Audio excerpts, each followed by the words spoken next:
अनुभवतो आहे. प्रत्यक्ष कर्दळीवनात असलेल्या स्वामींच्या पादुका म्हणजे अर्थातच प्रत्यक्ष स्वामी समर्थ इथे आहेत. ते परमपूजनीय नारकर महाराज यांनी हे घेऊन आलेले आहेत.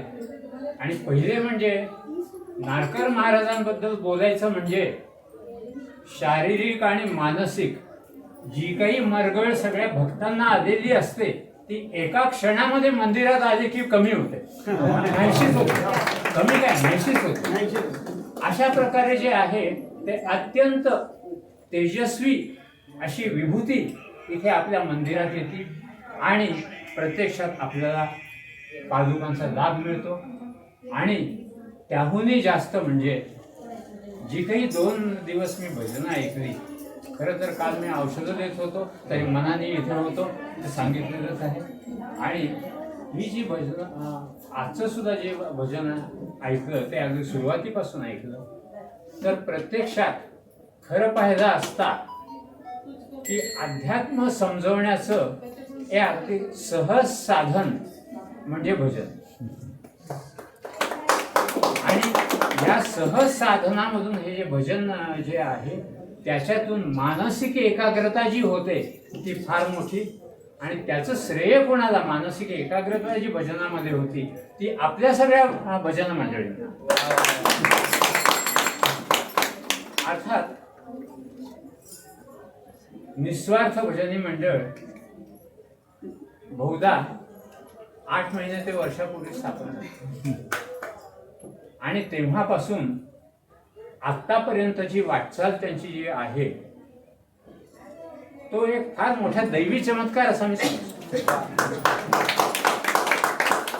आणि ह्याचं कारण म्हणजे अनेक नवोदित कलाकार की ज्यांना स्टेज मिळत नाही, हे सगळीकडे फिरत असतात की आम्हाला भजन म्हणायचं आहे, आम्हाला भजन मिळायचं आहे, पण त्यांना स्टेज मिळत नाही. त्यांना हे आपले कृष्णाजी स्टेज मिळवून देतात. आणि असा हा विस्तार जो भजनाचा आहे तो इतक्या आता मोठ्या प्रमाणामध्ये होतो आहे की गावोगावी सुद्धा त्यांना बोलावणं येतं, आमंत्रण येत आहे की आमच्याकडे भजन करा. त्यामुळे मी स्वामी समर्थांना आणि परमपूजनीय नारकर महाराजांना अशी प्रार्थना करतो की त्यांची कृपादृष्टी या भजनी मंडळावर भरपूर राहावी आणि भरपूर काळ राहावी. आणि भजनी मंडळ अशाच प्रकारे जे आहे ते उन्नत व्हावं अशी मी दत्तचरणी आणि नारकर महाराजांच्या चरणी, कर्दळी ज्या पादुका आलेल्या त्याच्या चरणी मी अत्यंत मनापासून प्रार्थना करतो. अवधूत चिंतन.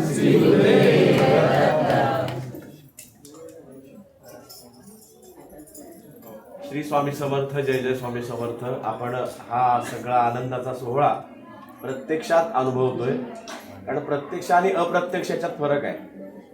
आपण काहीतरी कुणाला तरी पाठवल्यावर ते बघणं वेगळं आणि अनुभवणं वेगळं, याच्यामध्ये फरक आहे.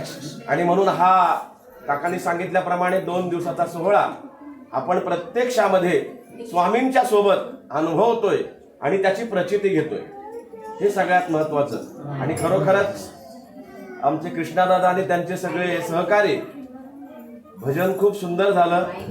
खरोखरच सुंदर भजन आहे. आणि त्याच्यातच आपल्या सद्गुरू श्री माणिक प्रभू स्वामींचे भक्त दीक्षित काका यांनी जे शेवटचे भैरवे गायले ते अति सुंदर होते. त्यामुळे माझ्या मनात असं आलं की त्यांना स्वामींच्या पादुकावरचा जो काय हार आहे तो त्यांना हातात प्रसाद म्हणून द्यावा.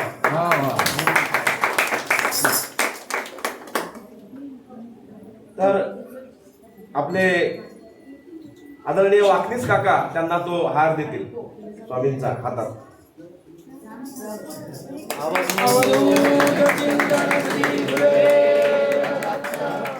आणि हा जो सोहळा आहे हा वर्षानुवर्ष इथे होणार आहे. फक्त आपली इच्छा प्रबळ झाली पाहिजे. आणि मी मगाशीच सांगितलं की स्वामींच्या पादुकाला, पवित्र चरण पादुकाला 1 वर्ष वापरली जाणारी वस्त्र या वर्षीपासून 2 मानकरी पुण्यात्म्यांना मिळणार आहेत. आज आपले आदरणीय वाकनीस काकांनी फडके साहेबांना आपण ती वस्त्र दिली, त्यांचंही पुन्हा एकदा आपण परत. आणि आता आपले हे जे भजन आपण आतापर्यंत ऐकत होतो ते भजन करणारे आणि ज्या सगळ्या सहकार्यांना पुढे देणारे आपले कृष्णादादा यांचाही इथे स्वामींच्या चरण पादुकांसमोर सन्मान होत आहे. ते एक नारळ घ्या स्वामींच्या पादुकांसमोर आलेला बघितलं अजून इकडचा.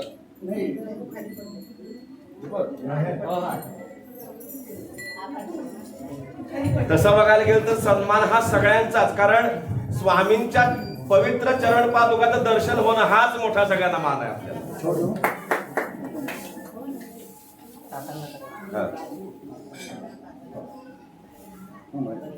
खूप सुंदर. उद्या संध्याकाळी 8 वाजेपर्यंत या पादुका इथेच आपल्या सगळ्यांच्या दर्शनाकरता आहेत. अजूनही सगळ्यांनी मनोभावे दर्शन घ्या आणि स्वामींना एकच प्रार्थना करा की वर्षोनवर्षे या पादुका इथे याव्यात. सगळ्यांनाच मनापासून धन्यवाद, कारण आम्ही नेहमी सांगत असतो की इथे जो काय आनंद आहे तो आनंद फार निराळा आहे. आणि म्हणून आपण सगळ्यांनी इथे एकमेकांना सहकार्य करायचं, एकमेका सहाय्य करू अवघे धरू सुपंथ. आणि याप्रमाणे आपला हा एक परिवार आहे आणि या परिवाराशी आपण सगळे एकनिष्ठ राहायचं आहे आणि वाकनीस काकांच्या मार्गदर्शनाखाली आपण सगळ्यांनी घडायचं आहे. पुन्हा एकदा सगळ्यांना खूप खूप धन्यवाद. उद्याही पादुकांच्या दर्शनाला यायचं आणि ह्या चरण पादुकांचा फोटो मोबाईल मध्ये न काढता तो फोटो आपल्या हृदयामध्ये काढायचा आहे. आणि तो फोटो आपल्या हृदयामध्ये जतन करायचा आणि स्वामींना वारंवार आळवायचं. आणि म्हणून परत एकदा सगळ्यांना धन्यवाद. उद्या संध्याकाळी 8 वाजेपर्यंत या पादुका इथे दर्शनाला असतील. भजनी मंडळाचं पुन्हा एकदा खूप खूप त्याला धन्यवाद. त्यांच्या